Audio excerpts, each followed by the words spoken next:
Hey guys, welcome back to our channel. We are the Beatles and I am Charmaine Marie. And I'm Brian. Yep.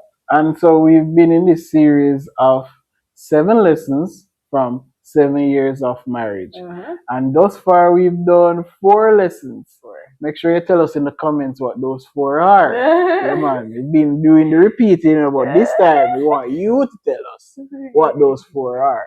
And if you haven't watched them, Go back. Go back.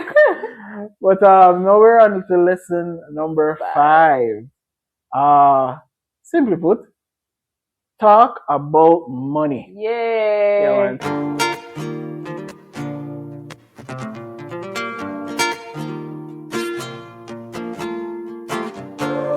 Before marriage, Yes. talk about finances. Please. After marriage, talk about finances. Yeah. And talk about finances to find out how you both talk about finances. Yeah. Or approach finances. Yeah. Is it something that's a conversation of grief for you? Is money a topic of trauma? Is it a topic of joy or contentment? Whatever it is, you want to know how each other talk about it and view it, like where it's coming from, how does it go, how you see it, who to make what to make where. You understand? Talk about it till it becomes comfortable to talk about. That's one of the things that we did a lot more of even before marriage. Like we talked about money.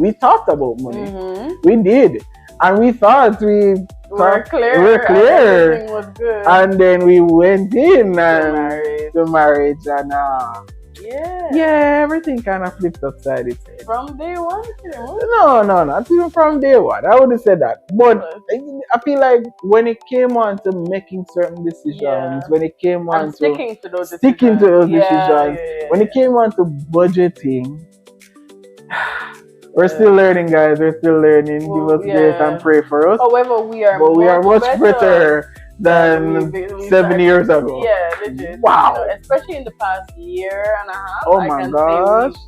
Massively improved. Yeah, man. So give God thanks for that. Because God alone. Hey.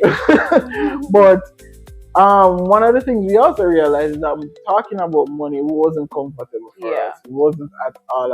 And especially, as we say, it's so many things come from the lesson one. Like, we are not the same. Yeah, man. Money was not the same in each other's mind. Yeah. And for you? I think for me, I was content. Yeah. It's not that I didn't want to do entrepreneurial things. I remember as a child, I think in basic school I wanted to be a vet. Then in primary school I said I wanted to be a businessman. The vet part no work out. The businessman was still working on that, And so there was this part of me that wanted to like earn my own in a entrepreneurial way. But I was also fine with doing a 9-to-5 and getting my money and working and saving and stuff like that. Where would the counseling stuff have fit in? So the counseling stuff really came further down, like after like high school. Okay. Yeah, and I think that's also a whole other story. Which I wanted to do counseling. I felt led to do counseling, still feel led to do counseling. But when I decided I was also going to approach marriage, I'll be very honest, I thought maybe counseling not going to make the money I want to make to get into marriage. And that caused me to divert from it a lot. And come to today, wanting to be, I realized, maybe I should have just done it or done the necessary things, because it didn't change how we ended up dealing with money. You understand? What came to mind that, as I said, we should have really just had more conversations and maybe even more detailed conversations when it came on to money. Yeah. So you want to talk about money as best as possible, as before even marriage, so that you can become comfortable talking about it. But I was content when it came on to money. I felt like, as long as I can pay this and pay that, I am good. So on my end, however, money was always kind of traumatic or caused a lot of traumatic reactions from me. And that kind of plunged me into more of a hustle mindset when it came to money. Yeah. So, because I mean, I grew up as a single mother, and that's not like a blaming thing. I mean, no, it's just life, you know. But based on that, money was always a thing that we had to get, right? And so because of that, no, because my mom tried her best to balance, you know, as much as she could and stuff like that. So we didn't have support from our own, really. And then we just had to make it work. And so sometimes I would try and do like some side hustles and contribute and stuff like that. And sometimes, honestly, I wasn't as consistent with that because honestly, I'm still growing. Yeah. You know, but when I got my first real job, you know, I started buying groceries for the house and things like that. But like, at the end of the day, it was always that money was that thing that we were lacking, and we always had to be figuring out how to get it, right? And interestingly, even when you got that real job, you still had little things that you would still do on the side. Yeah, like graphic design or something like that. And so based on that, you know, my mindset going into marriage was a hustle mindset, because I did not want, and I said it even when we were in counseling, I wanted financial security. I was tired of hustling all the time. And again, not blaming my previous circumstances, because life is life, it is what it is. But I was tired of feeling like I was making decisions from a place of lack. Yeah. Right? You know, you want to do this, but if you do this, you're not gonna know you're gonna eat tomorrow. Yeah. You know, and it creates a scarcity type of mentality. And so, and then coupled with the fact that I'm not a fan of 9 to 5 and stuff, and you know, me and 9 to 5 just never work out. I tried it for 8 years, so we can't say we never try it. Yeah, cool. You know, it just wasn't for me. So then it's kind of like this weird oxymoron kind of thing, or a weird irony, because entrepreneurship plunges you into a place where tomorrow is not guaranteed. Yep. When it comes to money, you know. So the question is, why would I have chosen that? But interestingly, entrepreneurship, I would say, chose me. You know, based on the goals that I have in life. Because I want to be home to raise my kids. I want to be home to take care of the house, and I also want to make sure that if God wants to send me over Timbuktu or whatever, I don't have to be asking for no time off or whatever. God just send me, I'ma go. You know, so based on just all of that is the basis of me wanting entrepreneurship, you know. And so when we came to this whole matter of marriage and stuff like that, and me declaring that, you know, I wanted financial security, it kind of still ended up being that my mindset towards money still had to change eventually. But that did not come automatically because of what we plunged into in marriage, like in earlier marriage. Because one of the things, because as much as I was content and you were hustle, one of the things we both didn't realize is that we needed to really set a foundation. Right. We really needed to really set up, like, what is it that we want to get done?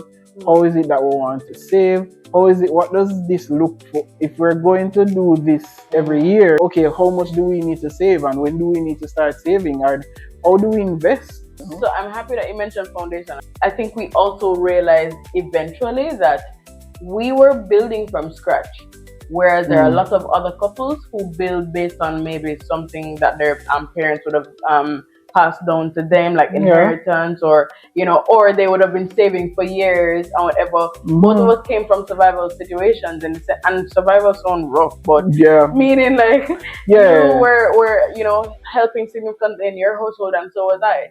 And yes, we could have saved like, you know, $50, no problem, but our circumstances made it difficult to truly do that. It's those things that have made us, like, you know, want to be in a position where when we have children and they reach the age of getting married, we can help them to set up if they've not fully set up themselves.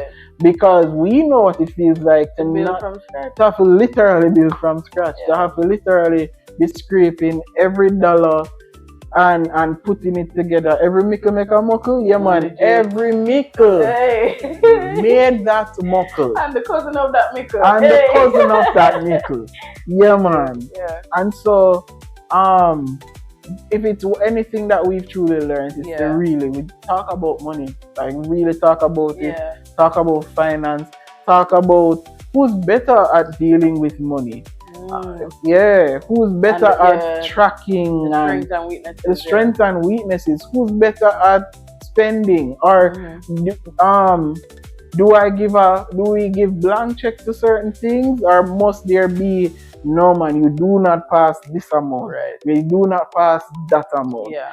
Talk about it, deal with it. It's not a thing where, and talk about it so that the hard decisions are not too hard to make. Definitely. The hard decisions don't become too hard to make when it comes on to money, because there will be hard decisions. There will be difficult seasons.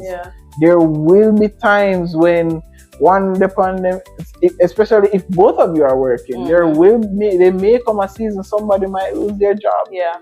You know, whether it is the man or the woman, and you know, it goes back. You see, what's so interesting? It's like we go back to that role, understanding roles thing, because as I just said that, you know, as it is normally seen societally, the man is the breadwinner. You know, he must bring in the bread, he must provide. But what happens when the man is the one that lost his job? The man is the one that had to step away or resign, or just for whatever reason lost the job, and may not have a job for another month, 2 months, 6 months, maybe a year.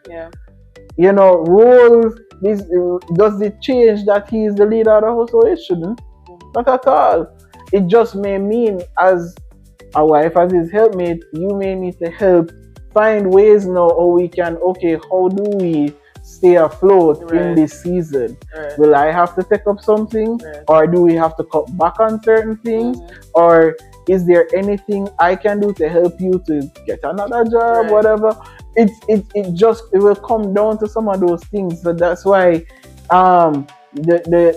it's not about the task making the role. It's about the role, the task flowing from roles, and we can take on some money is a big deal when it comes down to that, and you want to have those conversations. And I agree. And in the midst of having those conversations, I believe that it's important for us to not be afraid of expressing frustration. Because there were times when you know, like, well, this was when I was still in a 9-to-5. I was still in a 9-to-5 up to a year, 11 months after we got married. Because I stopped June 10, 2020. For a while, I was kind of concerned about like the distribution and stuff like that, based on just what we needed to cover, based on the debt that we, you know, had found ourselves in at that point. And I remember saying, it feel like every time I make $1, it just like give away, you know. And I remember saying it felt like we had holes in our pockets, like, you know.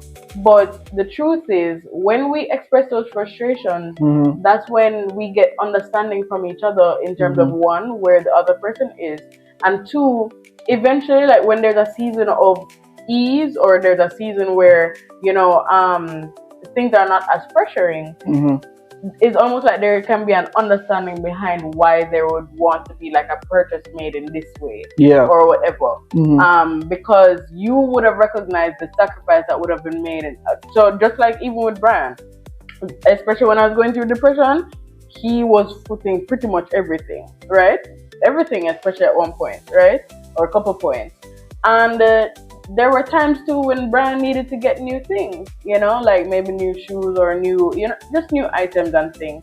But he was spending on our household to make sure that we were keeping afloat, you know. And the truth is now, like, I viewed that, and I looked at that, I'm like, boy, it feels like we're literally just pouring everything into these bills and stuff like that. And that was frustrating, and I felt badly that I was not contributing in that space, But at the same time, no. So that's when, fast forward, I can say when I see him like maybe buy like a cologne and stuff, I say I'm good. Like me not concerned about that, because I know the sacrifice and stuff. And so when we recognize the sacrifices that are made, that helps us in following seasons to understand the mindset behind like certain purchases or certain desires, and to give grace, like, Yeah. you know, to allow for that purchase. Yeah. And that really has helped us tremendously. Yeah, for real, for Yeah. real. So, yeah, guys, I mean, just talk about it. Talk about it. Mm-hmm.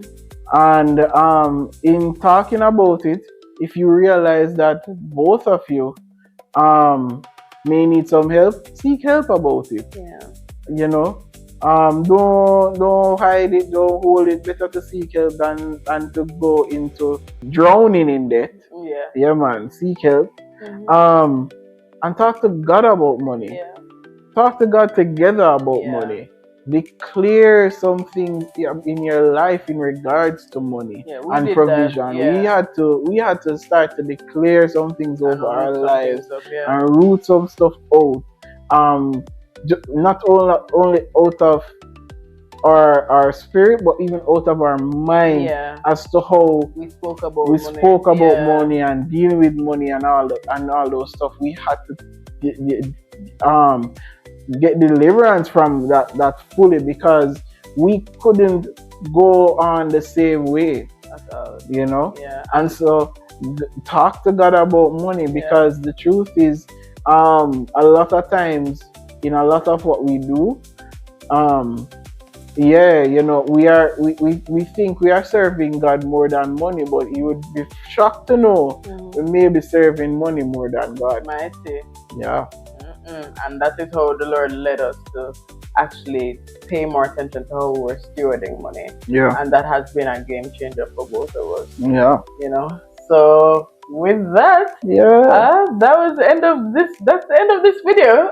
Yeah, man. So just stay tuned for the next lesson. That's right. I hope these lessons are helping you. Yeah. And just remember, guys, it's not a thing where we reach. Oh God. We're just, again, it's just been 7 years. Yeah. And we've been through a lot. And we've been through a lot, and we're sure we're gonna be through much more. But we just want to share, you know, thus far, and just let you know that even if you're in a place where you're feeling like how we felt or how we feel, you're not alone. Yeah. You know, and we hope that this helps to impact, or at least just bring some encouragement to keep pushing. Yeah. Yeah. So on to the next lesson. Bye, guys.